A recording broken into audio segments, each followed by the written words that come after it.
Well, I suppose it's time to get started. Welcome, one and all, or welcome, one and one. Thank you for attending this meeting of the Playwrights Unit of what we proudly call the Theater Company. Because of various circumstances, we are holding this playwright discussion meeting on Zoom rather than in person. For some undetermined reason, it seems as if many in the audience when the play was Zoomed a few days ago are unable to attend today's session. But we will carry on with just the three of us, myself, your moderator, if you will, the playwright, and someone who attended the play reading, the audience, if you will. But first, as is traditional, I will read the mission statement of our group. Our mission is to help playwrights develop their craft so that they can be the very best they can be. Through hearing honest yet sensitive critiques, playwrights learn how they and their scripts can be improved and enhanced. That is our sacred mission. Now, I need to announce that this meeting is being recorded on video, so you participants, be careful not to use any naughty words that might haunt you and would be available for posterity. Wonderful. I'm so glad that what transpires here today is going to be preserved for posterity. It can very well be part of my legacy. Okay, we're ready to begin the discussion. As you know, a few days ago, we ran out of time after the completion of the reading of the original play, a long time. And so we're having the discussion or critique now. Let's hear from the playwright, Mr. O'Neill Shakespeare Chekhov. Oh, that's not my real... That's my nom de plume. What is your real name? Melvin Pfefferman. But you can call me Mr. Chekhov. Is there anything you'd like to say? Well, first, I'd like to thank the actors who did the best they could. I suppose it's not really their fault that the director miscast them. But the director did do a good job in other respects. I could find no fault whatsoever in his staging. Of course, it was a sit-down reading. That is true, but we're here to discuss the play itself. So let's leave the direction of the play for a different discussion. Good idea.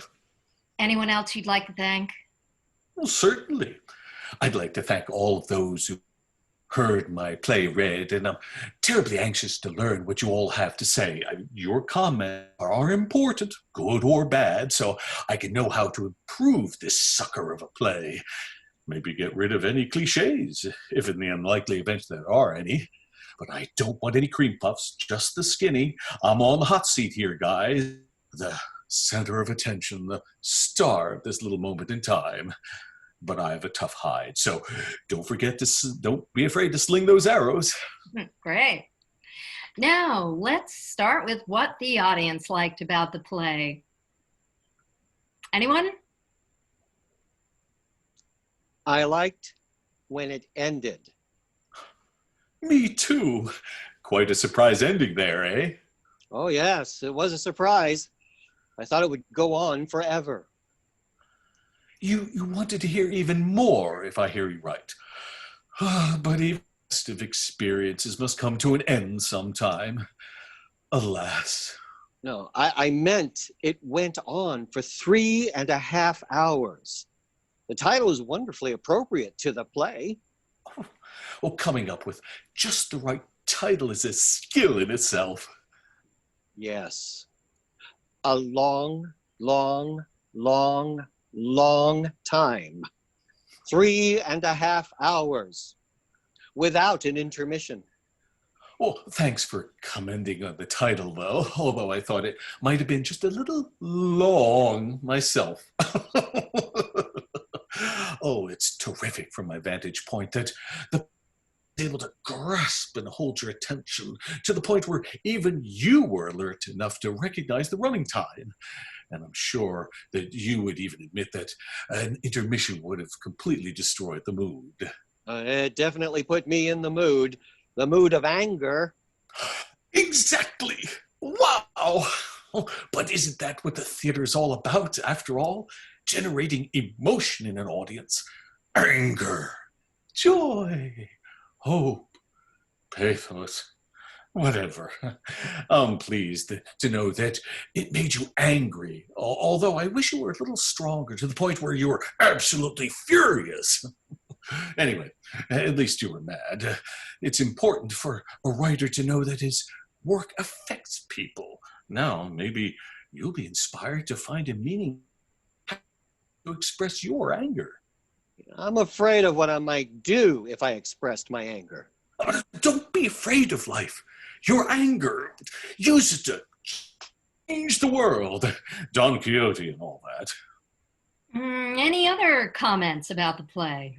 Yeah, I'm not done commenting. The characters. I think they were totally unbelievable. Thank you. Thank you very much. I've never seen anything like them. I'm delighted. They're so original, aren't they? They're different from any human beings I know of or can conceive of. Well, thank you very much. I mean, the world is filled with people beyond our direct experience. I mean, if we only had plays dealing about human beings that you know of or you could conceive of, the world would be a pretty boring place, now wouldn't it? Okay. Your plot, what your characters did, just did not make sense. You're so bright to recognize that I've depicted in this piece the total unpredictability of human behavior. I mean, what your characters did could never take place in real life.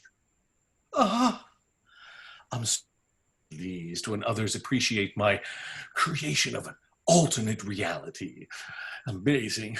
I was just born with that sort of creativity, I guess. Oh, but you didn't ask how I came upon my talent. So sorry to get off track. Let's get back to the plot. Well, certainly. Now, isn't it astonishing? Now, I would have used the word amazing, but I used that word in my last speech, so I strive not to be repetitive. But anyway, isn't it astonishing that oftentimes fiction is stranger than real life? Why, the things you could never conceive of could happen in real life do actually happen in fiction. Oh, I've learned that over my years as a wordsmith. But your play didn't have any ending. After 3.5 hours, It seemed shorter, didn't it? the play just stopped. I mean, blackout. None of your conflicts were resolved. The lead character was in the middle of a sentence. And as my third wish, blackout. Thank you. That was the surprise ending, of course. You are so astute in recognizing that this play depicts life. I mean, in life, things aren't all tied up in a neat little bow, are they? Oh, but you know the answer to that. Yeah, but you've broken some of the major rules of playwriting. Well, so grateful for you pointing out that in your own simple way that I'm a pioneer, as if it were, breaking out into brilliant new thespian territory. By the way, you look familiar. Do I? I was the person who directed this brilliance the other day. I knew you looked familiar. Good try at directing. Let's get back to the play. Of course. I think you should listen to what the audience is telling you. Well, that's my mantra.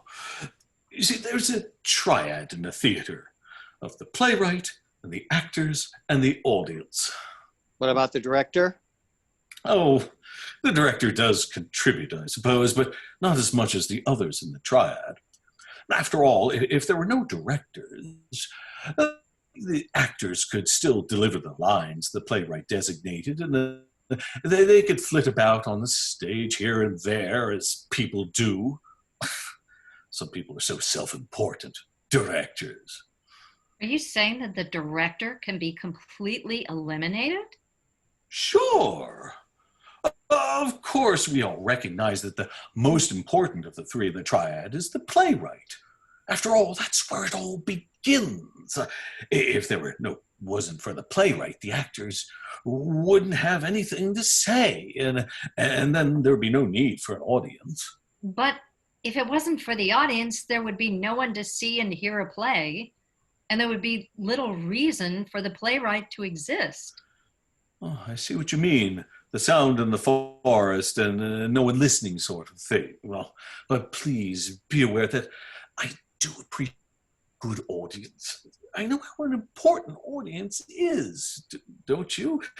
Don't you just hate it when playwrights in discussions like this get all defensive and disregard the comments of the audience? You'll never hear me do that. You don't think you're defensive? No, of course not. Sure. Very sure. You know, you're not a very good moderator. What? I mean, you let the audience go on and on. They liked about the play. I mean, if we only went on with what they liked about the play, we could be here for hours. Don't you think we could just spend a minute or two on what the people didn't like? You are not very sensitive to what people are trying to communicate. I'm moderating appropriately.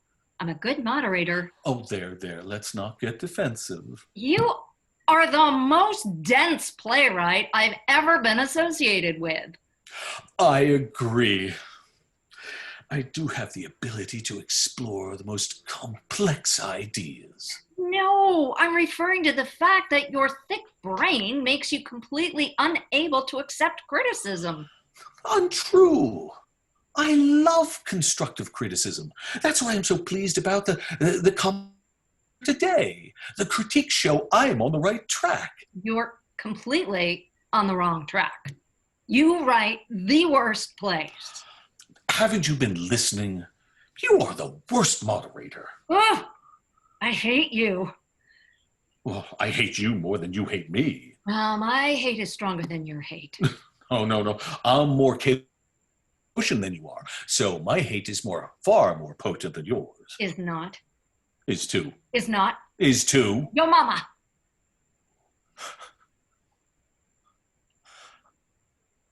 I love my mama. You have no right to bring her into this discussion. She taught me how to read, how to write, make mashed potatoes, drink gin straight. You have no right. Oh, there. I apologize. I didn't mean to bring up your mama. Okay. I accept your apology. Anyone else have any comments? There is no one else. I'm the only one present who came to this abomination of a reading. Well, then I guess this wraps up the discussion for today. Remember, our next Playwrights meeting is scheduled for this coming Saturday at 1 p.m. when we will hear on Zoom a reading of Hal Harper's adaptation of Death of a Salesman in iambic pentameter. His adaptation adds another character, Willie Loman's rabbi. A discussion will follow the play reading, unless the play lasts too long, in which case we'll meet here again in a week to hold the discussion. I won't be there Saturday. I only go to play readings when it's my play being read. Toodles. You have some nerve. You are the worst playwright. I'll have you excommunicated from the Dramatists Guild.